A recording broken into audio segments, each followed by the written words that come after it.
अरे काजल, ये क्या, तो अपने हस्बैंड के भाई को धक्का लगा रही है? अरे कविता, तू कैसी है? इतने टाइम के बाद मिले। मैं बढ़िया। वैसे मैं यहाँ मार्केट में आई थी, वो हमारे घर पे कुछ गेस्ट आने वाले थे, मैं कुछ सामान लेने आई थी। एनीवेज, वेल, तू तो अपने कॉलेज की सबसे हाई स्टैंडर्ड वाली लड़की थी ना, तो तूने किस गरीब से शादी कर ली है जिसके पास एक गाड़ी तक नहीं है?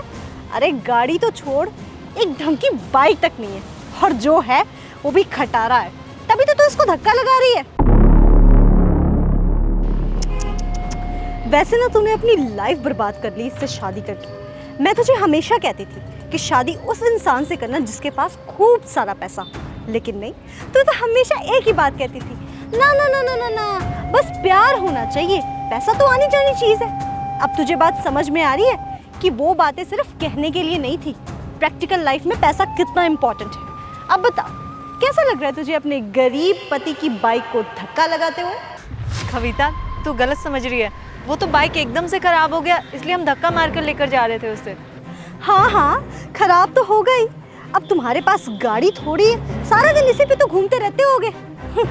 मुझे देख, मस्त एसी वाली गाड़ी में घूमती हूँ। मैं तो सब्जियां लेने भी देख गाड़ी में आई हूँ। तेरी तरह खटारा बाइक पे धक्के नहीं खाती हूँ। कविता, इतनी देर से जो तू हमें सुनाई जा रही है ना, तू मुझे और मेरे हस्बैंड को बहुत डिसरिस्पेक्ट फील करवा रही है। और किसने कहा मैं खुश नहीं हूँ? मैं बहुत खुश हूँ अपनी लाइफ में। मेरे हस्बैंड मुझसे बहुत प्यार करते हैं। हाँ हाँ, खुश तो रहती होगी, अब ऊपर ऊपर से तो दिखाना पड़ता है। तूने शादी जो की है इनसे, तेरी लाइफ भी बर्बाद हो चुकी है।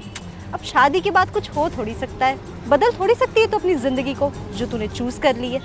वैसे भाई साहब, लानत है आपके मर्द होने पे।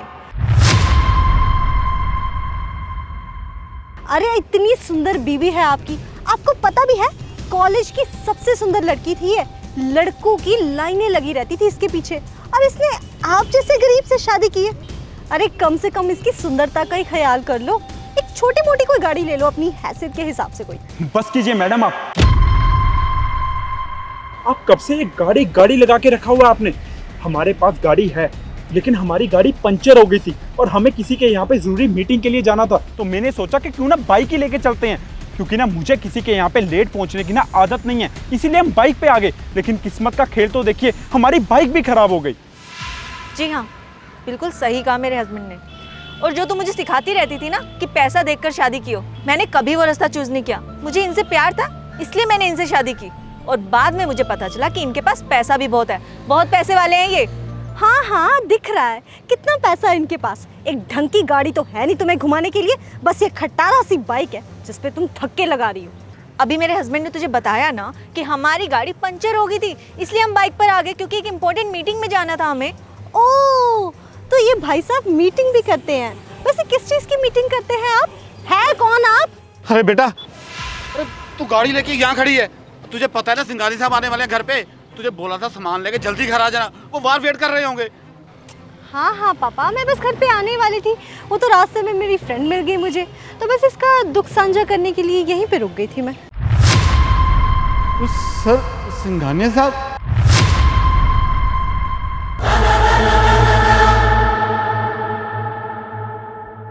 आप यहाँ पे? अरे मैं हरीश खुराना, जिसके यहाँ आप मीटिंग पे आने वाले थे। जी हाँ हरीश जी, आपको अच्छे से जानता हूँ मैं। पर सर, आप यहाँ क्या कर रहे हो?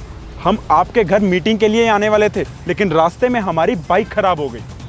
क्या आप हैं सिंघानिया जी, साउथवर्स ग्रुप के मालिक? जी हाँ, मैं ही हूँ साउथ वेस्ट ग्रुप का ओनर, मिस्टर सिंघानिया। हरीश जी, कौन है ये? सर, ये ना मेरी बेटी है और मेरी कंपनी में ना एज ए मैनेजर है ये। अच्छा, तो ये है आपकी कंपनी की मैनेजर। तो सर, आप अपनी बेटी को अच्छी शिक्षा क्यों नहीं देती हैं? वो तो सिर्फ पैसे को ही सब कुछ समझती है। उसने ये गाड़ी क्या खरीद ली है, वो तो समझती है कि वो इस शहर की महारानी है, और बाकी सब उससे नीचे हैं क्योंकि उनके पास गाड़ी नहीं है। तुम्हारे हस्बैंड साउथवर्स ग्रुप के मालिक हैं? अभी बताया था ना तुम्हें, बहुत पैसे वाले हैं। सोचो, अब तुम्हारे ही घर डील करने आ रहे थे तो कितना पैसा होगा इनके पास। हमेशा ना इंसान को डाउन टू अर्थ रहना चाहिए, पैसे के लिए इतना अहंकार नहीं होना चाहिए इंसान में। सॉरी सर, सॉरी मैम, अगर मेरी बेटी ने कुछ गलत बोल दिया हो ना आप दोनों को, तो मैं माफ़ी मांगता हूँ। सर, दरअसल ना इसने कंपनी अभी भी ज्वाइन की है और इसको इन बातों का पता नहीं है। सर अगर आपकी बेटी को पता नहीं है तो इसे समझाइए। अच्छा हुआ कि डील से पहले ही मुझे आपकी बेटी के नेचर के बारे में पता चल गया। अगर डील हो जाती तो खैर छोड़िए। काजल चलो घर, मुझे इनके साथ कोई डील नहीं करनी है। अरे नहीं नहीं सर, आप ऐसा मत कीजिए। इस डील की खातिर ना मैंने बहुत सपने सजाए हुए हैं, मैंने लोन तक ले रखा है सर। अगर आप डील कैंसिल कर दोगे ना तो मेरा बहुत बड़ा नुकसान हो जाएगा। सर मैं आपके घर ना आपके साथ डील करने के लिए आने वाला था, लेकिन ये आपकी बेटी अपनी फ्रेंड को इतना डिसरिस्पेक्ट फील करवा रही है। अगर ये अपनी फ्रेंड के साथ ऐसा कर सकती है तो ये किसी के साथ भी ऐसा कर सकती है। सॉरी, मैं आपके साथ कोई डील नहीं कर सकता और ना ही ऐसे लोगों के साथ मैं काम करना पसंद करता हूँ। अरे नहीं नहीं सर, मेरी बेटी ना समझ है, आप उसको माफ़ कर दीजिए। उसको इन चीज़ों की नॉलेज नहीं है। सर अगर आपने अपनी बेटी को इतनी बड़ी पोस्ट दी है ना तो कुछ सोच समझ के दी होती, उसे थोड़ा सा ज्ञान दिया होता कि किसी के साथ कैसे बात करते हैं। लेकिन नहीं, आपकी बेटी को ना अपनी इस गाड़ी का बहुत घमंड है। लेकिन मैडम अपना ये घमंड ना अपने पास संभाल के रखिए, आपके काम आएगा। क्योंकि घमंड के साथ ना ज़्यादा देर जिंदगी कटती नहीं है और आपके इस घमंड की वजह से ना आप हमारे साथ होने वाली डील भी खोती हैं। ना तो हमारी कंपनी आपके साथ अब डील करेगी और ना ही फ्यूचर में। संभालिए आप अपना घमंड। अरे सर प्लीज ऐसा मत कीजिए सर।